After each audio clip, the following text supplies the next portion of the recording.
Hi, my name's Ben. I'm the art director of Void Bastards. So, Ben, talk about what this game is all about. This game is all about surviving in the Sargasso Nebula, moving from ship to ship, combining a strategic layer of resource management and map movement with an action component of FPS combat as you explore each ship and look for the loot that you need to craft your way to freedom. It's kind of almost like a dungeon crawler because you're going to different ships and collecting different pieces of gear and craftable materials and then coming back and going through all the loot. It's if you think of each ship as a dungeon, then yeah, it's a little bit more about dungeon. When you say dungeon crawler, I just kind of think of going in and just killing everything and then coming out, and I think that's where we differ. I think the adventure experience is definitely there, but this is much more about choice-driven, emergent gameplay with all of the systems that are in the game, and you don't necessarily have to kill anything. It's often a bad idea to engage in too much combat. Sometimes it's your only choice. All of these choices that you make compound into each other and create the situation that you've got in a mission of Void Bastards.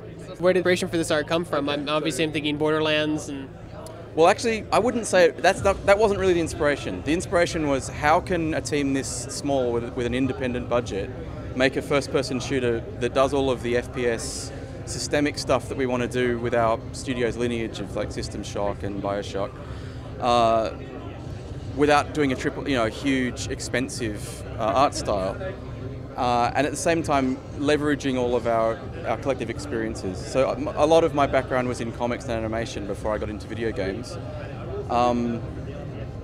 The intent or the desire that we had was to make a game that felt like you were playing inside a living comic book as opposed to in reality or in a cartoon. So we chose a very specific thing, but that allowed us to really focus all of the visuals to just say one thing, which is this is a comic book, and hopefully draw you into that experience. So, just out of curiosity, did you ever play Comic Zone growing up? I did. It wasn't comic-y enough, but they did a lot of things right in that game. Actually, is that they really they focused very much the way you could jump through the panel borders and stuff. They never shied away from it being a comic, and we had a very similar ethos. It's like, we're never going to pretend or be coy that, or maybe it's not a comic. I know this is absolutely a comic in every sense. So that's why the sound effect explosions come up with words and stuff. It's the same reason. We're also like cel shading can also be pretty expensive. Like it's not like a cheap way to do graphics. It can look. It can be. You can push it. It's interesting. It's not. If you're going to get really technical, it actually isn't cel shaded. What it is it's flat shaded environments that just have one shadow.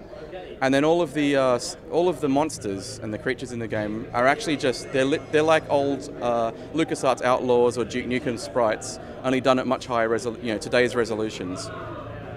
And they're not cel shaded either. They're actually just black and white with a color. So it's definitely got a cel shaded feel, and it's fine to describe it as cel shaded. But the reason it was easy technically is that we actually didn't do any cel shading on it. We did. Farbs wrote some great shaders for lighting. It's really just lit. It's lit tastefully and hand-drawn, and that's why it looks like a comic. So it's all about the lighting. It's all about the line work. It's the line work and the shadowing to give it the correct feel, rather than lots and lots of rendering layers or anything like that. So can you talk about like when you die in this game, your character is dead, but you get a new character, but you get to keep all your guns. You get to keep all of the equipment that the previous prisoners have built because they're retrieved by your backpack robot. He brings them all back because that's valuable and you're not in this world.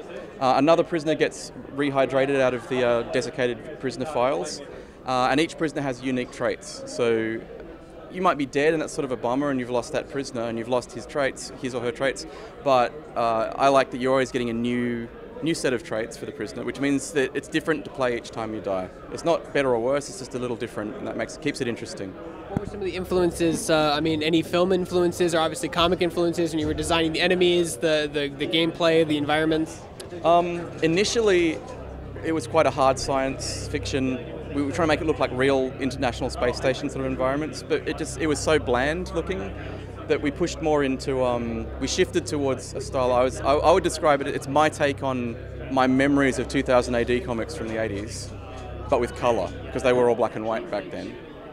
But all of the inking and stuff, it's kind of my take on how I would imagine a fictional 2000 AD style comic would have been made in a fictional universe. But yeah, that's the only real influence, and the rest is just it's what's come out of creating the art. Yeah.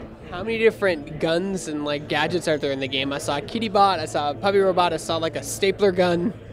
I should know I don't know the actual number, but there's a lot. There's a lot of stuff you can build. Not all of them are guns. Some of them, like the kitty bot's not a gun, that's a tool. So it's actually like a decoy device, and you can upgrade it later on to make it explode. Then it becomes the angry kitty bot. And the rifter gun that we're showing here is really cool because it allows you to sort of suck a creature in, or anything actually. It doesn't have to be a creature, it could be a chair or a turret, and then you can sort of store it and spit it out somewhere else. So I was just watched a guy use that to use an exploding citizen, teleport it on top of the turret, turn the turret around and blew it up in a way I'd never seen a new one do before. And that's really the heart of the gameplay experience of Void Bastards. It's up to you how you make all these systems work together to get interesting outcomes. I almost feel this game could also work as a board game fairly easily because we have, movement and items and a boarding phase and a... My friends actually asked me if we're going to do a board game version, and I think it would actually work. Like, interestingly, our previous game, Card Hunter, was a tactical... It had a gridded board and a hand of cards. But because of the way the game was written, because it was a computer game, it actually would be very hard to have made that into a physical game. You would have needed thousands of cards, and it would have been a pain. This guy, though, if you did it properly written, this would actually be a really good board game, I think. Do you have a favorite gun in the game, and why? Rifter, absolutely. Rifter every time. Any gun that I can take someone out of the world, gives me a dotted line outline of where I'm going to put them, and I can put them in, say, a reactor room or in an engine tube, and then pull a lever and shoot them into space. That's infinitely more entertaining than just shooting them. And you guys are actually PC and Xbox exclusive, if I heard correctly. They're our launch titles, yes. That's great. That's fantastic. Do you have plans for any other releases down the line, or right now just PC and Xbox? I'm not at liberty to discuss that, because we don't really know at this point, but I think it would be cool, but at the moment we're just focusing on PC and Xbox, yeah. So when does your game come out? It's as soon as possible. It's this year, soon. But I can't give you a date because we don't have one. But when people ask me, everyone wants to know the release date. I can reassure you that we've done all of the main game creation has been done. We're just in the kind of localization and polishing it up for release on console and everything. Yeah. So we're past the hard bit and we're in the home stretch to getting it out. So hopefully as soon as we're ready. Where can people find more information about Void Bastards? At voidbusters.com. Let's call it Void Blasters. That would be all right. I mean, that works too, but that's just mean misreading titles as usual.